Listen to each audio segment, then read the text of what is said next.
Is violence in our nature? Is violence in our nature? Are we struggling against a foe that is ourselves? Yes and no. Violence in the format of instinct lies at the center of the brain, often called the reptilian brain. We share this part of the brain with reptiles and animals like rats, responding to urges and fear. But what sets us apart is the neocortex, the capacity to work out advanced mathematics and conceive of ourselves as an individual entity, and write stories with emotional depth even. So the question is not, is violence in our nature? The question is, can we integrate the different parts of ourselves and aid in the best parts of ourselves achieving ultimate victory? Evolution is always happening. It never stops. So the decisions we are making right now are influencing what it will mean to be human in the future.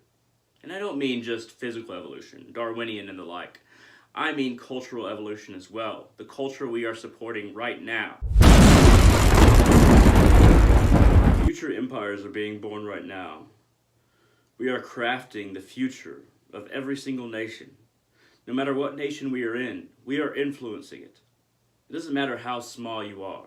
It doesn't matter if you are a cashier. It doesn't matter if you're somebody who defends people through a police force. It doesn't matter if you're just a lowly beggar. It doesn't matter who you are, what kind of human being you are. You are a part of an empire being formed.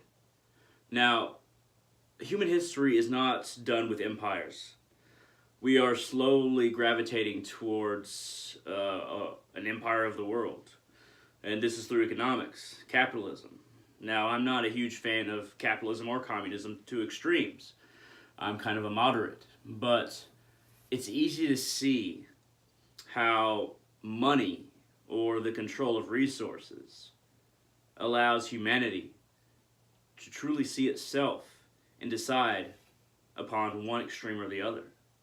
Now, these two extremes are going to duke it out. It's being done culturally, and hopefully it remains culturally. And it's not something that will lead to a third world war. But trouble comes in threes, and I believe that even wars come in threes. We will have to see what happens. We will have to see how our humanity, our compassion, lives up to our highest ideals. Because even the most devout capitalist or communist, I don't believe they love war. They want to go to war. I just think that it comes down to the fact that they think it's the only way. Because it's far easier to attack someone than it is to hear them out. Because if you hear them out, if you reason with them, and they reason with you, and you come to an agreement, then there is quite a bit of your extreme point lost. No matter whether it be capitalism, communism, or even different religions. We see a religious trend in the world going towards my way or the highway, monotheism. It hasn't been this way for the vast majority of human history, but I feel like this trend is positive in some ways, but mainly negative. Because if you have a pantheon of many gods, then there's always room for another one. But if you insist on your religion, you insist on your doctrine, you insist on your book being the only correct one, then you're inevitably going to come into conflict with other people who believe in a different doctrine, a different book, and a different God, or a different idea about God. This is new territory for us.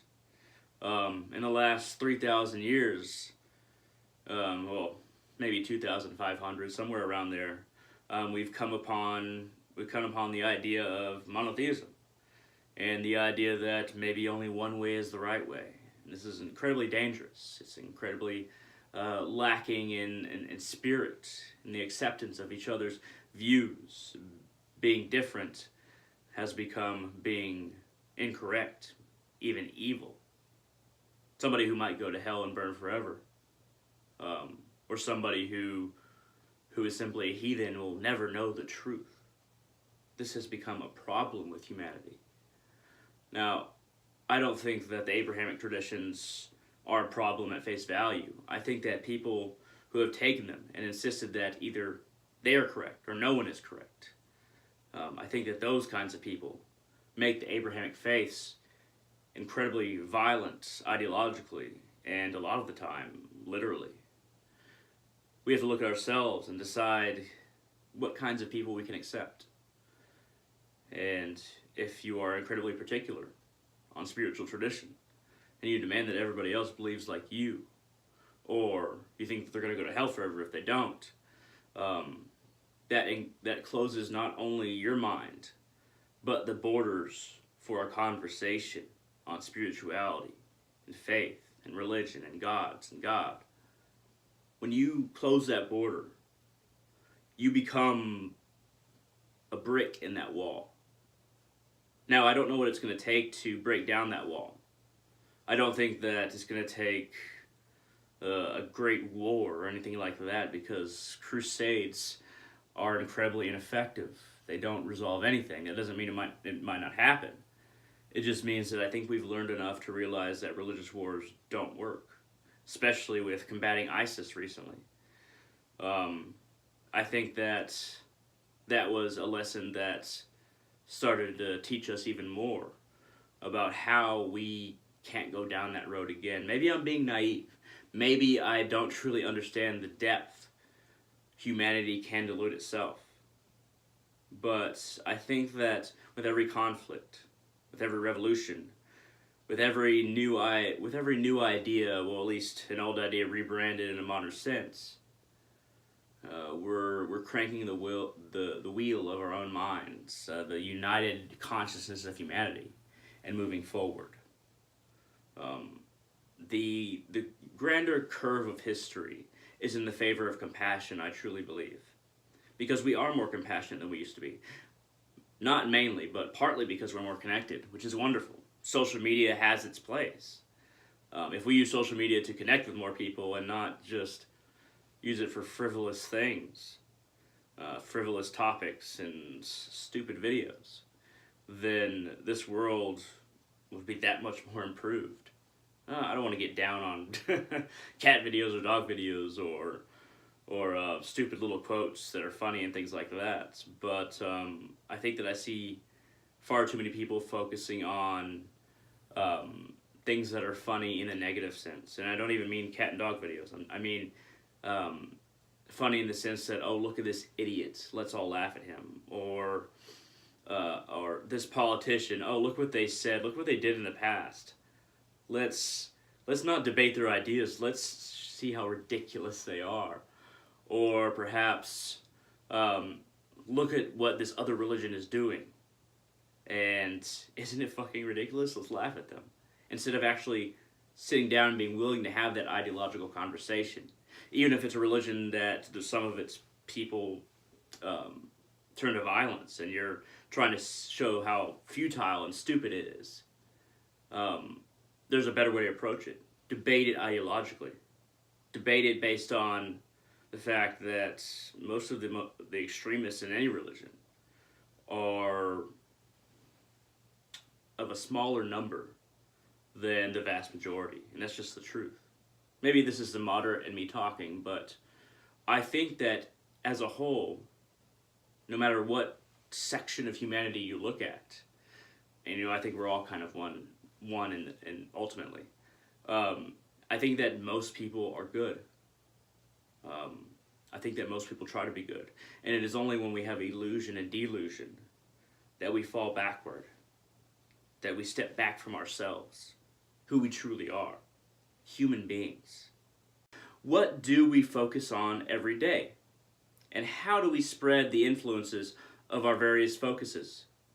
Now, focuses in regards to entertainment, literature, even politics, and the shows we watch, and the kinds of things we say and talk about with our friends. Everything feeds into culture. It isn't an isolated issue. None of this exists in a vacuum, and that's really how we are screwing ourselves over. We don't have an idea of where we're headed because we're so focused on the immediate moment of what other people think about us. What other people are deciding is the nature of ourselves. Many people are so focused on what other people think that they come to not know themselves in relation to themselves. instead being focused on how people view them. And this has been a problem throughout human history, don't get me wrong, but in the modern age with social media. Now, social media can be a great thing. It can connect people from across the world.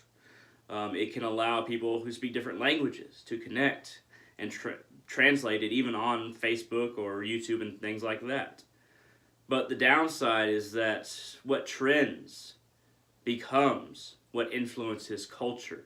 And what trends is always going to be that which is focused on by those who are constantly on social media and things like that.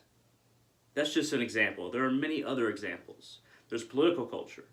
There's economic culture. There is the accumulation of cultures that have evolved throughout history, especially the last 150 years. The political culture has changed vastly. Some of these revolutions are, done for good reasons, but that doesn't mean that they're done well. Peace is only possible when we are willing to make the effort to bring it about. It doesn't come out randomly. It doesn't happen by itself. Every single human being has to make the effort toward peace, toward love, towards compassion.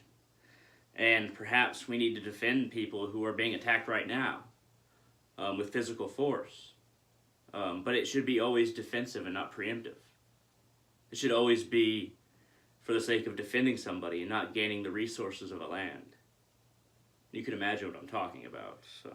Recent history has shown that these things that are labeled as humanitarian are often a grab for resources or power or influence in a region.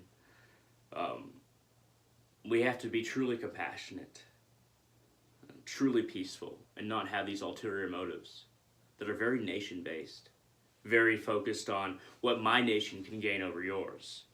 When we can get past that, that'll be a step in the right direction.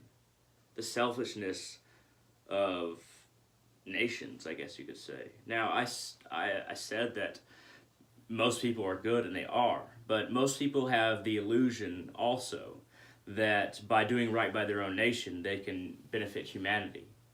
And that's a delusion. That doesn't mean a person is bad or wrong or evil.